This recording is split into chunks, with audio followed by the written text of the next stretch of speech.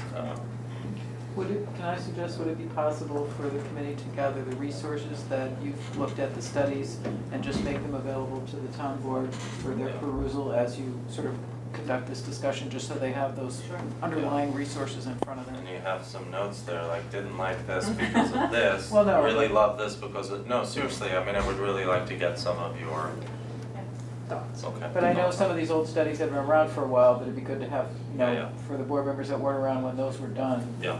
That'd be helpful. Yeah. Great. Okay, again, thank you all very much. All right, we're going to move on to item number 3. We'll see you next meeting. Yes. Which is block parties. So you live in a wonderful community when everybody wants to throw a party. And so we had yet another request for a block party, this time on Carriage Drive. If you live on Carriage Drive, one of your neighbors wants to close it on a particular day so that you all can celebrate the wonderful neighborhood that you live in.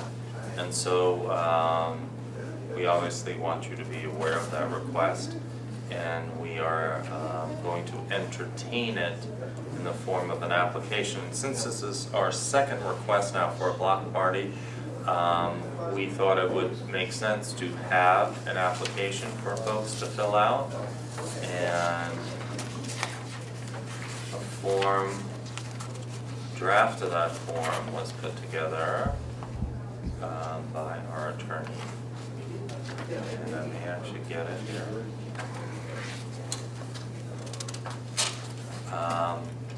And I don't know if you've had a chance to give it some time to review this application, but it's fairly straightforward to include the purpose of the event, the street to be closed, between which points, the dates, the hours. It has, some restrictions about hours and access, making sure emergency access is always available and not blocking any driveways where people don't want their driveways blocked. And a whole harmless agreement and a requirement to provide notice to all the owners on the road that this is being proposed, and conditions including permit approval and denial requests as part of the application. And so I wondered, did you have a chance to take a look at it? Is it something that you might be prepared to approve? If so, we would then forward it to the individual who made the request to close the road so that he could fill out The only question I had was, you know, there's a cleanup deposit required. Yeah. You know, and then it says, this is on page 3, to be refunded following the event after inspection of the site by the town building department. And I was just wondering, since it's closing a road, if we wanted to make a town highway department, if they would have more ability perhaps to get out there sooner. Do it, you know, obviously, we know the building department's a little backed up and, you know, yeah. it does involve a road, so I just wondered if we wanted to make that be an inspection by the town highway department instead. Well, the building department is an enforcement agency, whereas the highway department is not. Also, I don't know if that makes any difference. Yeah, this is a weird construct of law, as often we encounter, where this isn't really part of the highway department or highway law. This is something that we, as a town board, have the authority to accommodate these requests. So it's But sort of a different animal.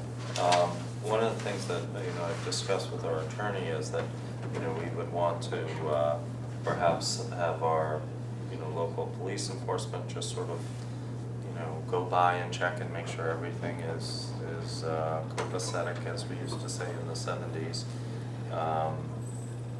And just make sure that access is there and there are no issues.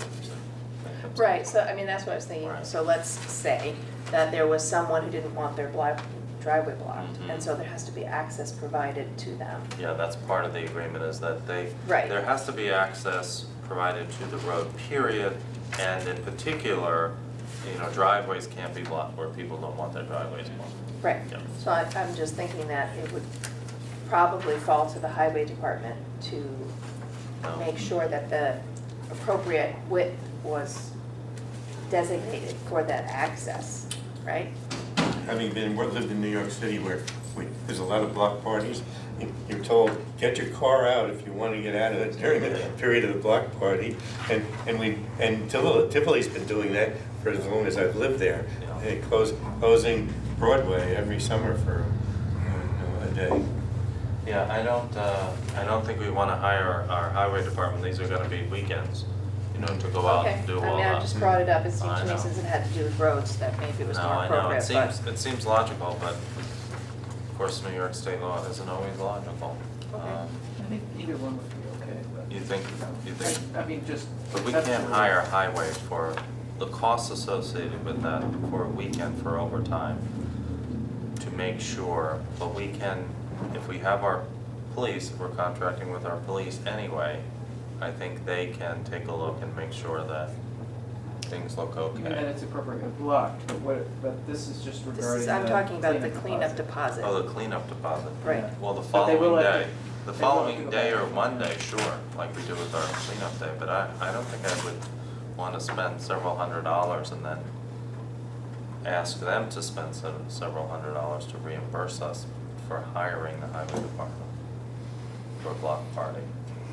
But that's just me. But, so the building department people don't cost anything if they go out on a Saturday or Sunday? I don't know that we need the We even have to building go department, out. I think, Well, what it Monday says mornings. right now is this, I'm talking Right. about the specific cleanup deposit Right. required line. To be refunded following the event after inspection of the site by the town building department. right, and that would, I assume would be a normal Monday or Tuesday, not a, Okay. but you think we should have somebody I hire just, somebody? no, I just thought that we were talking about blocking and unblocking roads, so Yeah. that it made more sense for the highway department to be going out. And if it's Going gonna out. happen on the following Monday or something, that's a regular work time, but I'm just suggesting it, I don't have a strong feeling about it, so. Anyone else have thoughts about it? I think we have to have the money people handle the money. What's that? I think we have to have money people handle the money. Money Well, people? they wouldn't be giving the deposit back, they would just be coming back and saying the road is cleaned up and appropriately open, Right, that's Right. so. Then you throw the check away. I could swear that we had an application the first time we did this, because I can see it in my mind that it talked about the highway department would put out cones and put out the barriers. And it stipulated when, I'm looking through my email now, looking for it, because I can see it, when we first did this. Did you not ever find a copy of that, Sue, No. in No. your records? No application. That was when you were living in Never Never Land. No, it mentioned like how, because here we don't even, do we talk about it all, like how the road is going to be blocked off, what the mechanism is for that? Because that's what it talked about, was like how to safely block off. The law, There were, like, rules yeah, the about law addresses the permit. I believe, the highway department has Right, the highway department's supposed to. low barriers or Right, do the something. block- Right. block. We do Right. cones and Yeah. signage and stuff, yeah, that we drop off, but we You park too make cars them in the middle of the road. responsible for it. I think, yeah. Let's see. It just says that a street or portion thereof blocked off for a party shall not be obstructed by obstacles which cannot be readily moved to allow emergency and hazard vehicles to enter it in response to an emergency. I don't really see anything that says what you're supposed to use. No, we drop off, we loan the cones and the sign, road closed sign. We loan that to them. And they need to leave it open. How does that get there and how does that get back? Not highway department jobs at all. So, I know, and you then does want the them. highway department pick it up? All right, highway department during the week is going to verify. I think it either says it in the law or somewhere, I can see it in my mind's eye. Well, the law's here. that What we, yeah. Was here. Okay. Okay. What are you looking for, sir? Just proof that The I'm not fee and crazy. deposit as set forth by the town board by resolution blocking the street. Are you thinking about, Teresa had a different program for street closures and bonding for construction projects. Okay, there is a different permit for that. That's highway department. Right. It's usually longer term. We've done this, by the way, 3 years running now, Yeah. on another road, and it's worked fine. It's just, we thought we should have an application that people should fill out. I don't think Yeah, I it's a agree. big issue, and that would make a simple application, that's all I would. And we asked the individual to go to all the homeowners on the road and Get them to sign up. get them to sign on, and, But I No. think, yeah, sorry, go ahead. go ahead. I was just gonna say, so do we wanna institute a policy to have a cleanup deposit? It's just something else to take care Included, of. we must have done that already since it was in the application. No, this is No, no, just a no. form for your Oh, consideration. This okay. is, no, we So we we haven't drafted used this this yet. because we're Okay. starting to get more requests, and we Okay. wanna accommodate that, it's all part of civic pride, And you know? you know, when you rent out your space, you would ordinarily require cleanup deposits, but this is a little bit of a different situation, so it's just for you to think about. I just can't imagine people trashing their road after they just got together to celebrate the neighborhood that they live in.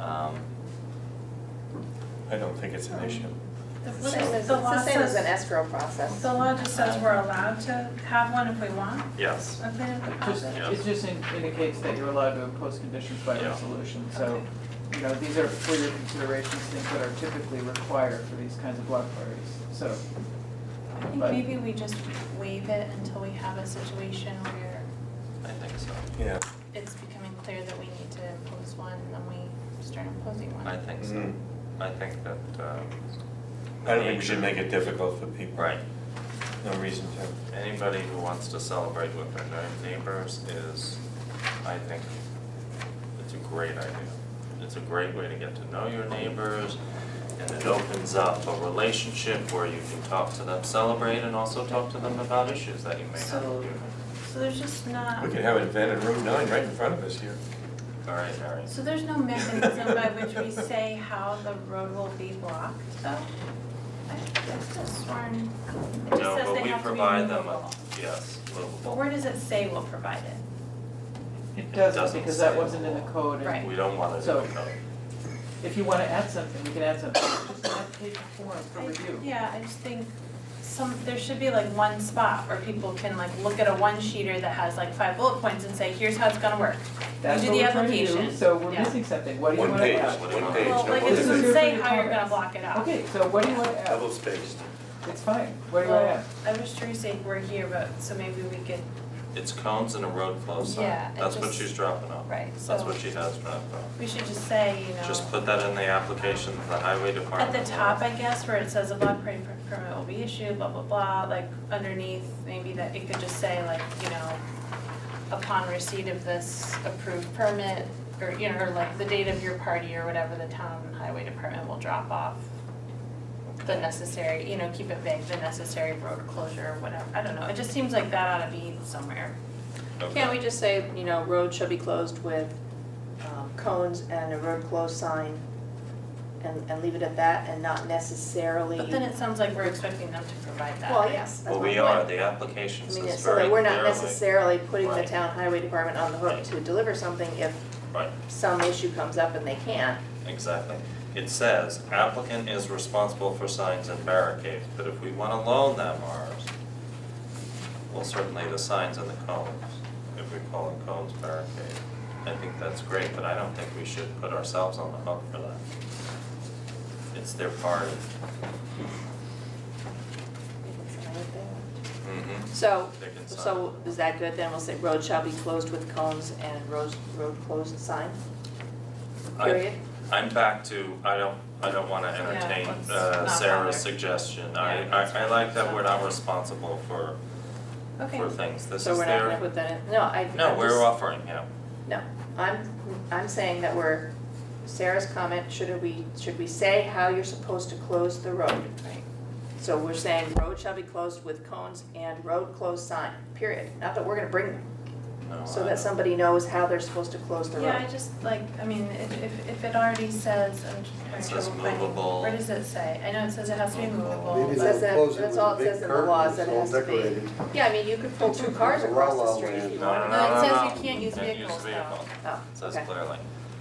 I I guess I think we're feel like it's a- micromanaging. Yeah, I Yeah. agree, I don't really want it to say a specific thing like cones and road closed sign, because Okay. then I don't want them to have to go out and get Yeah, specific yeah. cones. On the other hand, Why not just say that can be borrowed from the highway I do, department? that's the thing, like, I feel like they should borrow it from us if they want to, but If we have it available. I'm We just may not always saying, have it you're available. leaving it open for people to put all manner of barricades up, which is also really strange, I think, but whatever, let's just leave it. Okay, so we're just gonna take out the thing about the cleaning deposit? No, I think we should leave the Let's leave it application in and there we'll and just just write put, waived on it or something. yeah, wait on it for now. And we could always amend this permit if we have better phraseology on what we are offering. Okay.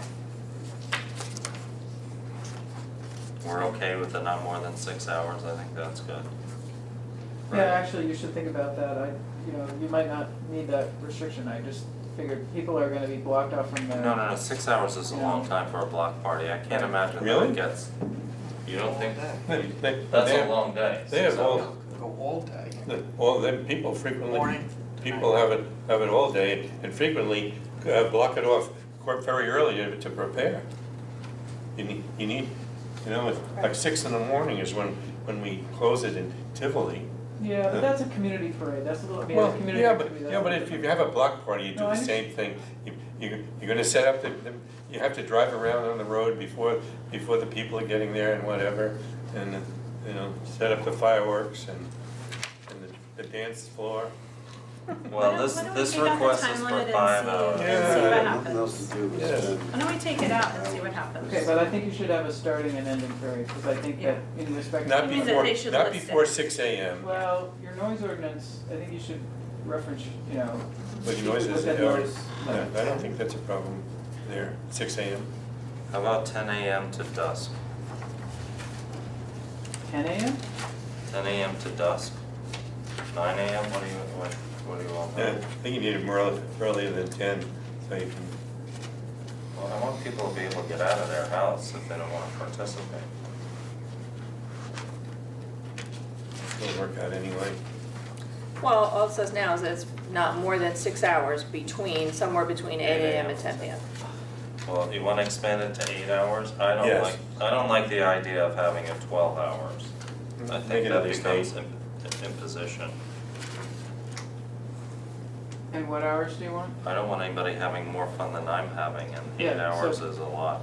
But the earliest to close is, I'm sorry, the earliest? right, right. I heard somebody say 10 a.m., so are you changing 8 a.m. to 10 a.m.? No, 8 AM I guess is fine.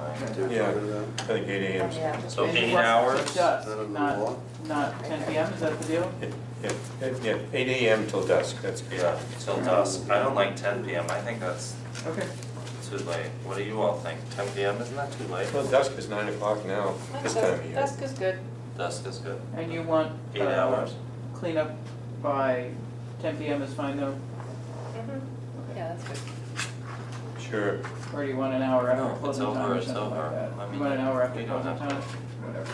We don't have to have a separate cleanup time, do we? So just, So what's wrong? Just leave it the way it is, street cleared by 10 p.m. all right, So if dusk is Okay. 9 o'clock, that gives you an hour to clean things No, up. no, I don't want it to 10 PM. okay, so you want the. I don't Maybe want you're only cleaned up by the sunset. closing I time. know, Maybe well, you're you're only asking me one by vote. one person. If it's sunset is 6 PM, are we having a night party on the block? I don't know. Possible. So you want it by the specified end time? Whatever the time period of the party is that what you mean? Well, what do you all think? I don't have a problem with 10 p.m. You don't, okay. What do you think, Bill? It's okay with me. 10 PM? All right. Yeah, I don't care. Okay, 10 Well, PM, what does the noise ordinance say? 10 PM. How about a time limit of seasons? Should we, Nah. no, just let it go? Just You let it have it go. in the snowstorm? You get all your neighbors to sign Kinda up keep closing this the simple street as for possible. Speaking for of 10 sledding down PM, the it's road. gonna be 10 PM before we get to item Exactly. This is as number long as it 4. is only because we try to repeat the language in the local law, so people wouldn't have to try to go back and read the local law. Well, that's what I was Try to saying, keep it's in like it one ought to be place. all in one place Right, where, it yeah. is, that's the Okay. idea. So 8 hours between 8 a.m. 8 AM and dusk. and, well, wait a second. I thought you said 10. I thought the debate was 10 PM and you wanted 10 PM. Yes. No, well, you said that the party could be 8 a.m. to dusk, and then and I'm saying it says everything has to be cleaned up by 10. Oh, that's what you're suggesting. Right. So if dusk is 9, then, you've got an hour to clean things up and open up the road after your party's over. Well, what do you all think? Don't go That's by fine. me, I don't I mean, have a that's just the line. way it's written now, is what I'm saying. Leave it that way. Leave it 8 hours, 8 AM, 10 PM, what are you saying? Yeah, it's more than 8 hours. Says 6. That's 14 No, hours. not more than 8 hours, But- between the hours of 8 AM. okay. And Chris is saying dusk now with cleanup by 10 PM. Wait, okay, guys, can we focus so we can get on to the, so we're talking about 8 hours, between 8 AM and dusk with cleanup by 10 PM, or 8 hours between 8 AM and 10 PM? Which is it, Christine? I thought someone had made the suggestion of dusk, that's why I Okay, wrote it down. so is that okay? Party over by dusk, cleanup by 10? 10 PM is a specific time, dusk is very I variable. know. Right, so So- that's why you have time to clean up. So By just 10. make it 10. They'll go to 10 anyway. Dusk and cleanup, is that what we're doing for now? Alright. Oh, your Sure. next line down says the street has to be cleared by 10, so it obviously has to be cleared by 10. Yeah. Alright, All right, those changes, 8 hours, 8 AM, dusk, cleanup 10 PM. that's fine. Otherwise, we're okay with this application? Yep. Because we have a resolution to that effect. Yep. Well, Okay. we have a resolution. to- Approving the form of application regarding block parties, this would be resolution number 33. 33, thank you, Sue. Dated June 12th, whereas chapter 95, article 2 of the code authorizes the town board to approve block parties, and the town of Red Hook, after due deliberation, that's for sure, finds it in the best interest of the town to adopt said form of application, and I so move this resolution. Is there a second? Second. All in favor? Aye. Aye, thank you very much.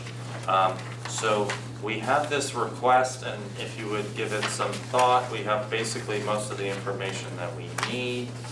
But I'm going to ask Mr. Lawford to fill out an application, so we won't actually approve his request just yet. But if you would be kind enough to let me know if you think that there's any potential issue that you would not approve it, so I could give him a heads up. But just for the folks at home, Steve, Carriage Drive, what's being proposed on the screen is to close from North Road to Trout. North Drive, thank you, North Drive to Trout Boulevard. And the request is for Saturday, August 11th with a rain date of Sunday, August 12th. And I think it's a good idea to have dusk if it's gonna happen on Sunday versus 10 p.m. So, Well, this is 2 to 7. right, his request is 2 to 7 p.m. That's right. Thank you, Christine. For folks at home on Carriage Drive, their request is for 2 to 7. And so Mr. Lawford or somebody else will be coming around to ask for your signature. Okay, so I think we've completed that item on the agenda.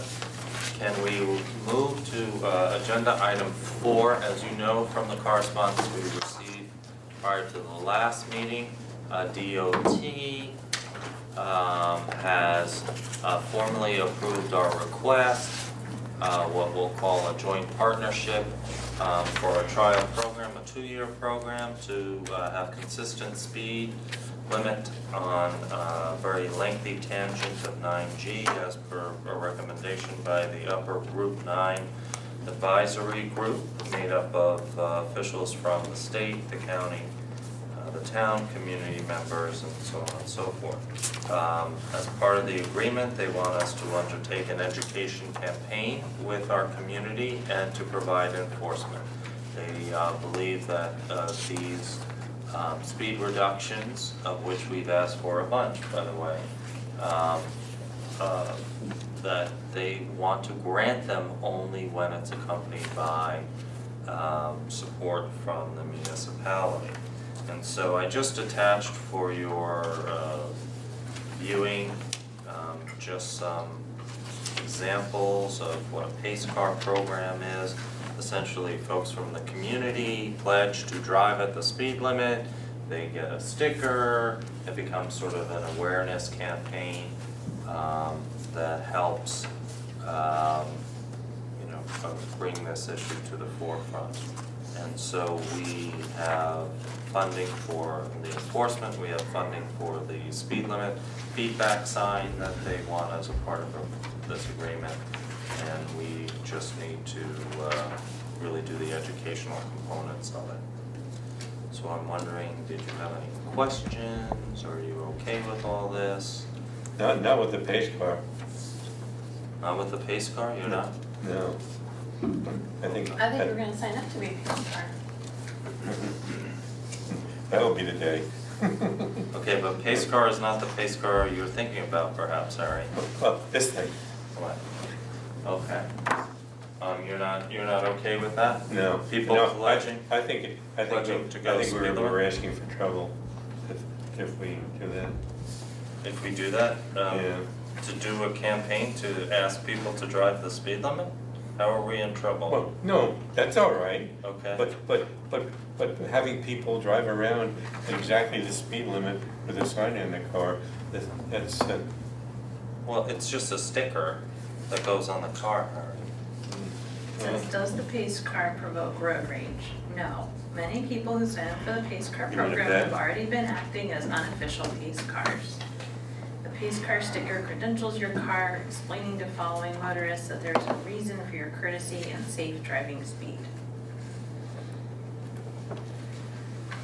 Harry, at this point, would you want to recuse yourself for a conflict of interest because you have a lead foot reputation?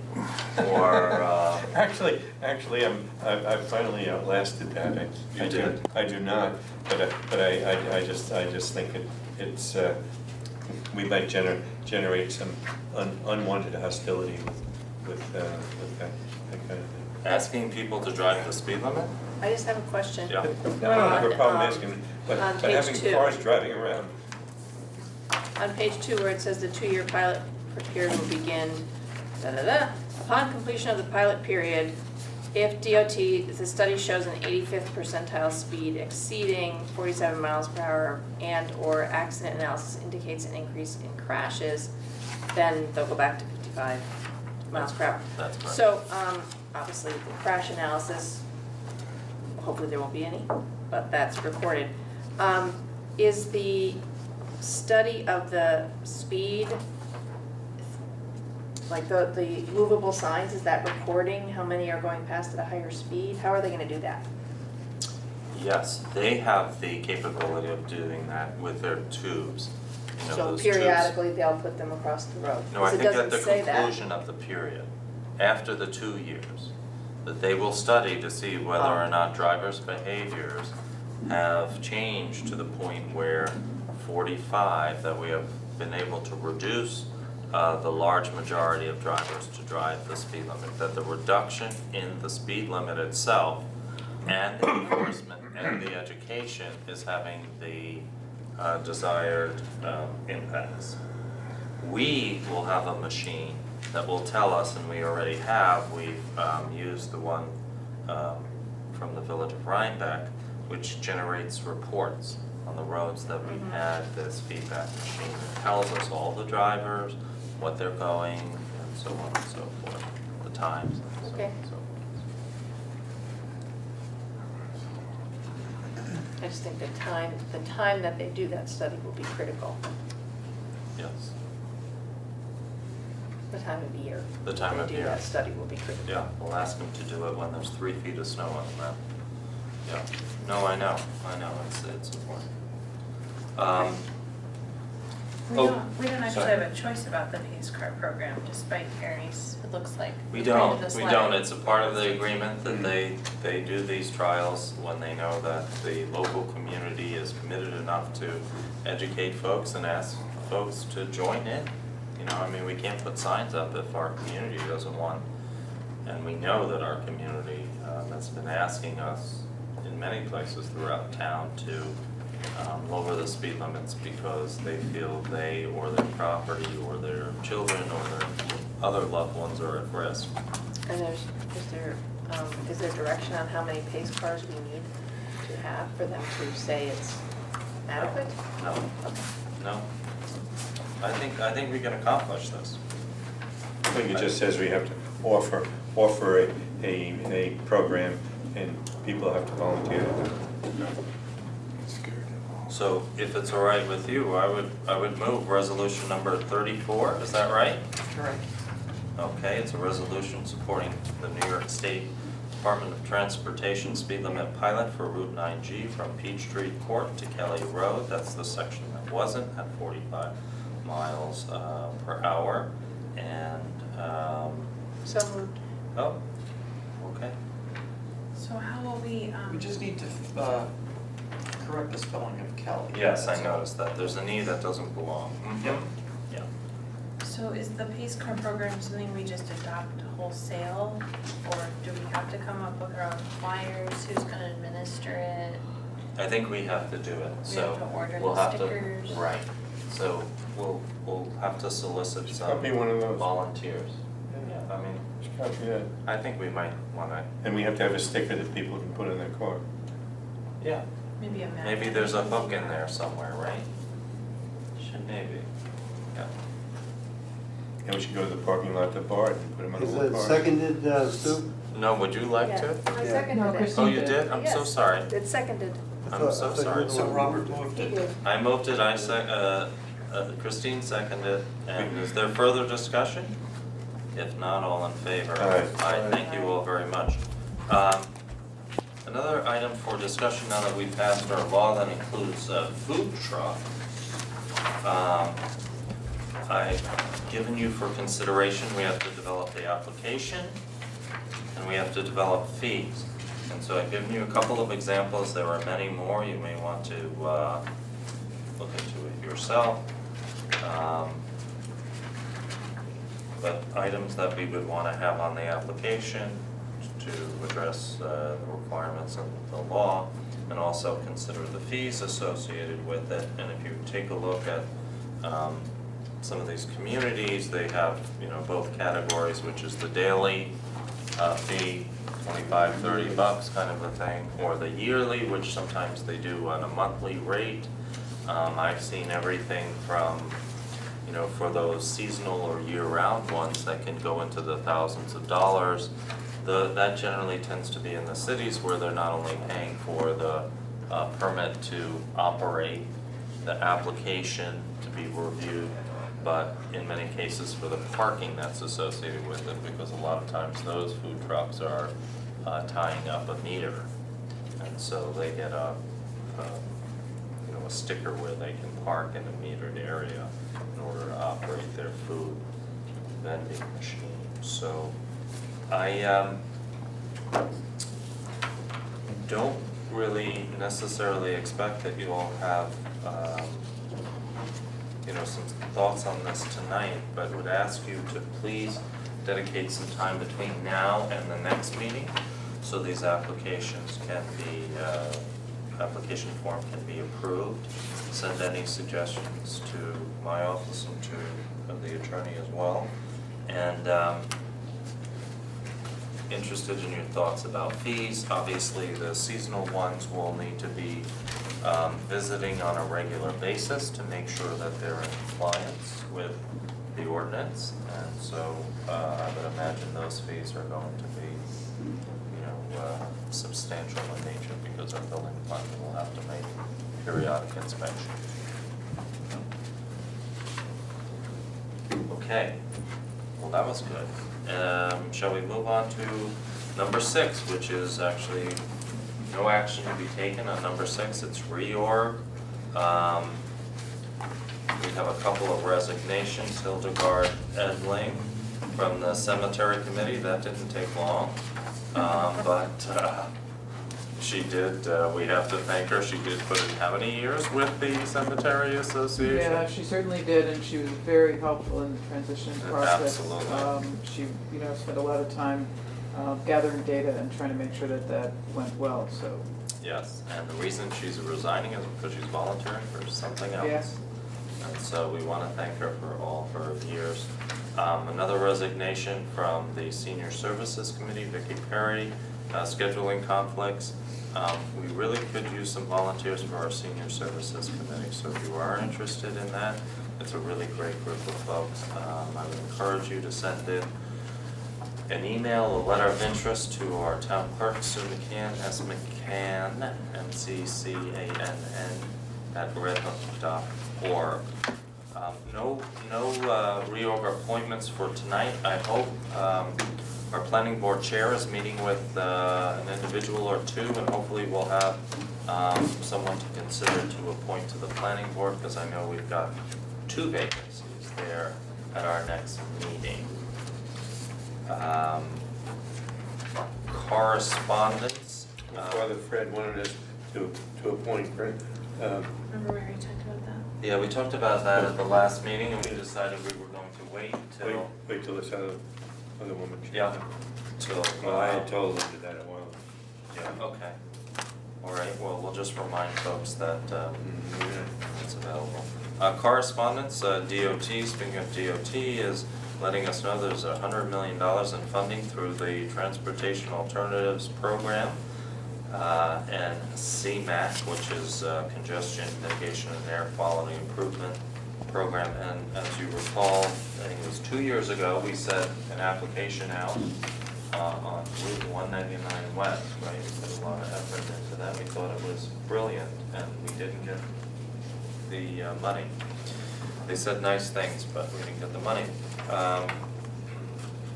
So I would ask you to consider if there is some project, pedestrian-oriented or transportation-oriented project that you would like us to apply for. So give that to consideration. Did their comments include anything that would indicate that we couldn't reapply for the same project? I mean, sometimes it's just they have a lot of great projects and there's not enough money to go around. Yep. So, We could. And the project was to connect through a path, a multimodal path from the high school over to Trout Boulevard as part of that larger village-to-village effort. And I think that was the tangent that we were working on, so that is something we might consider again, doing an application for. And I guess what I'm saying is, Brenda Cagle, it's time for you to help us with another application. Yes. Yeah, I mean, maybe we could tie that into a larger application for the village-to-village trail. Yeah. Well, speaking of which, in the next couple of meetings, Greg Swansea will be back to us to ask us to support another application to the state for construction of the trails. Now that they received the money to acquire those properties, they're going to be applying to the state for, I think he said $500,000. So, put that in the back of your head. So we'll see Greg probably at one of our July meetings. All right, we also have a letter from Bill Hennikens, Fruitwood Lane. You know, Bill was here and talking to us about things that we could do to make their lives better on Fruitwood, and including putting signage to let folks know that there's no outlet on Fruitwood, and so that they don't keep going back and forth thinking they can get through. Informational signs, directing overflow parking to use the south parking lot via Linden Avenue. So those signs have been ordered, to let you know. Teresa has already ordered the no outlet signs. And I think Rec Commission has ordered the informational signs on overflow parking. So we are doing what we can to address any issues folks have over in that neck of the woods. So we're on the last item before I make a motion to go into attorney-client, which is a public comment. Is there any more public comment? Linda Keeling. Linda Keeling, as part of your supervisor's report, I was hoping that you'd be able to include any litigations, because that involves money. Yeah. And people should know what you might be fighting. As far as budgetary, how much money we've spent on litigations? Well, the particular litigation, if it's an Article 78 or something like that. A report on the litigations that we have. Right. So the type of litigations Yeah. currently. Yeah. I can see if I could get that information, parse out that information, the totals for you. Did you sign? It's not just for me, I want the public to know that. Yes, Oh. that's what I meant for you, Right. meaning for you and for the public, yes, obviously. I'm all always inclusive. concerned for the public. Plural. Yes, yes. Okay, thank you very much, Linda. And I want to thank Sarah for mentioning that the door should be open front and back. Thank you. Always, yeah. Well, it's not always open, sorry, Yeah, just to be it clear. always should be, yeah. When we have a night meeting, we don't open the front door. Yeah, I know we have security issues, we have taken, security issues, we've taken additional security measures. So yes, at the very least, if for some reason people feel unsafe in the building, they should have a sign that says, please come around to the side entrance, so that everyone knows. Or we put a buzzer on it, hold the buzz. Yeah, well, that's a good idea, Harry, actually. Okay, thank you all for joining us. Hope you're enjoying this beautiful weather in the summer. At this time, I would entertain a motion to go into attorney-client.